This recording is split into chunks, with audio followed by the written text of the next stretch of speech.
Olá pessoal, tudo bom? Aqui é o Rodrigo Bozetto, mais uma vez trazendo notícias, né, do mundo jurídico, do mundo dos concursos para a carreira jurídica, informações que auxiliam vocês, são situações reais que acontecem que muito bem podem ser questionadas aí numa futura prova do teu concurso. Bom, desta vez eu vou falar sobre aquela prisão que aconteceu lá no estado do Amazonas, envolvendo um juiz e um delegado de polícia. Sim, o juiz estava na delegacia lá fazendo uma inspeção policial. Acho que o delegado já tinha algumas informações, pelo menos é o que ele fala, de que esse juiz seria um elemento corrupto ou mais corrupto lá da região. Por quê? Porque ele, em tese, conversava com alguns presidiários que ficam, né, sob custódia lá na delegacia, o que já é um problema, né?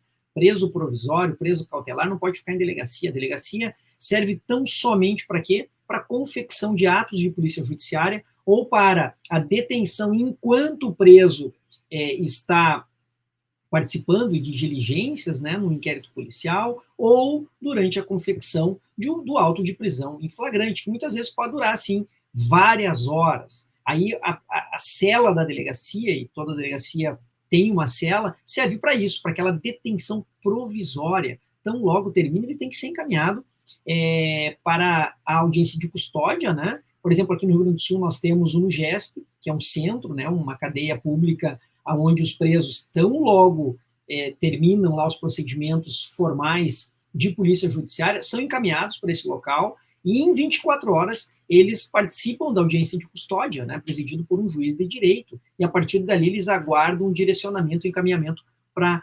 penitenciário, para o presídio, seja lá onde for, tá, para se eles ficarem presos provisórios, por óbvio, né, uma prisão cautelar ou temporária ou preventiva. Vocês recordam, né? Quando o delegado de polícia ele confecciona um auto de prisão em flagrante, esse auto de prisão em flagrante vai ser analisado por um magistrado que vai homologar ou relaxar a prisão. Ele homologa caso todos os requisitos formais e constitucionais foram atendidos, caso contrário, ele revoga por ausência de elementos formais necessários, fundamentais e imprescindíveis para aquele ato processual penal. Perfeito? E aí, sendo homologado, se o delegado de polícia representou ou se o Ministério Público requereu a conversão daquela prisão em flagrante numa prisão cautelar, ou seja, numa prisão preventiva, o magistrado analisa e decreta ou não. Beleza? Tranquilo. O que aconteceu nessa situação aí no estado do Amazonas? Esse juiz estava lá na delegacia participando de uma inspeção. E eu vi que, pelos vídeos, né, que foram postados na internet, se percebe uma certa animosidade entre os dois. Em determinado momento, o delegado faz uma denúncia, diz que já encaminhou, inclusive, uma denúncia para o Ministério Público local, dizendo que esse juiz ele era corrupto. O juiz, ao ouvir isso, percebe-se que ele perde ali um pouco a compostura, né, ele fica nervoso, inclusive, e ele diz, não, o senhor vai ser preso em flagrante. Estou expedindo aqui um mandado de prisão em flagrante. Isso não existe, pessoal, mandado de prisão em flagrante. Essa figura processual, ela não encontra embasamento em nenhum texto legal. E até é legal, porque no vídeo o juiz manda lá um policial, dizendo, não, tu vai lavrar o flagrante, não sei o que, ele não quer nem participar, né? Ele só fica dando determinações. Enfim, esse delegado de polícia até perguntou qual é a cela que eu vou, onde é que eu vou. Esse cara ficou preso. O advogado do delegado entrou, inclusive, com habeas corpus, que foi indeferido, foi negado, tá, por um dos desembargadores do Tribunal de Justiça lá do estado do Amazonas. E agora, meus amigos, deixa eu compartilhar a tela com vocês, o STJ decidiu que o juiz não observou a lei ao mandar prender o delegado que denunciou por corrupção no Amazonas, né? E por isso determinou, né, a soltura. Regis foi solto nesta segunda-feira, ou seja, faz 2 dias, né, por determinação do ministro Ribeiro Dantas do tribunal. No entanto, segundo a STJ, o juiz não observou a lei e deixou de apontar dados concretos que pudessem justificar a prisão do delegado. E aí a notícia traz aqui as informações relativas a esse caso, que é muito estranho, né, meus amigos? Aqui o ministro, né, o Ribeiro Dantas, ele coloca aqui na decisão, né, assim não há justificativa razoável para sua prisão preventiva, dadas suas condições pessoais absolutamente favoráveis, sendo pacífico nesta corte o entendimento segundo o qual, não sendo apontados elementos concretos aptos a justificar a segregação provisória, deve ser permitido ao investigado responder ao processo em liberdade. Mas vamos lá, meus amigos, vamos lá. Na verdade, aqui, nós não temos elemento algum para prisão preventiva desse delegado de polícia. Só porque ele fez uma denúncia, se ele fez uma denúncia, vai ser aberto um procedimento para apurar. Se o delegado está sendo leviano, ele vai responder por denunciação caluniosa, vai responder por injúria, vai responder, sei lá, por algum outro crime, né?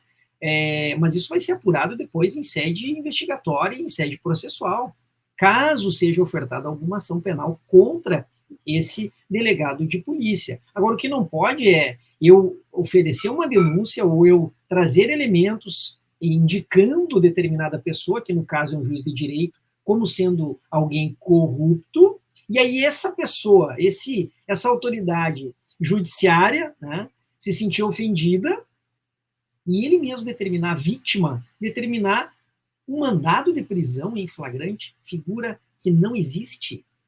Então, no meu entender aqui, nós temos inclusive um abuso de autoridade praticado contra esse delegado de polícia.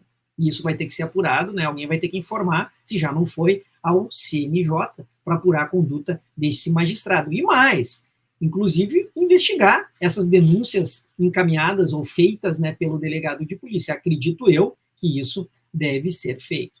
E me diz uma coisa, você, nesse caso, conseguiu fazer toda essa análise processual e jurídica? Vocês precisam ter muito claro essa distinção entre prisão em flagrante, que é uma prisão administrativa. Entendam, prisão em flagrante é uma prisão administrativa, é uma prisão realizada pelo delegado de polícia, que faz toda uma análise jurídica e fática de uma situação apresentada, em havendo elementos no entender dele, lá do artigo 302 do Código de Processo Penal, que configura uma situação de flagrância, aí ele confecciona, né, por meio dos seus agentes, lá do escrivão, um auto de prisão em flagrante, que posteriormente vai ser homologado ou não pelo magistrado, que aí sim vai ratificar, chancelar aquela prisão, porque ninguém no Brasil fica preso se não por ordem judicial, né, ou por sentença penal condenatória transitada em julgado. Tá, mas e a prisão em flagrante, professor? A prisão em flagrante seria mais ou menos que uma exceção. Né? Por quê? Porque é uma prisão administrativa que necessita da homologação por parte do Poder Judiciário. Por isso que tem todo ali no Código de Processo Penal, todo um capítulo regrando a prisão em flagrante. O delegado lavra, o delegado tem que fazer as comunicações necessárias, o delegado precisa encaminhar em determinado tempo, que são 24 horas, né? Ele precisa encaminhar isso para o magistrado, e esse magistrado também tem um tempo de análise, que hoje ocorre, né, por meio da audiência de custódia. Tá certo, meus amigos? Eram essas as considerações.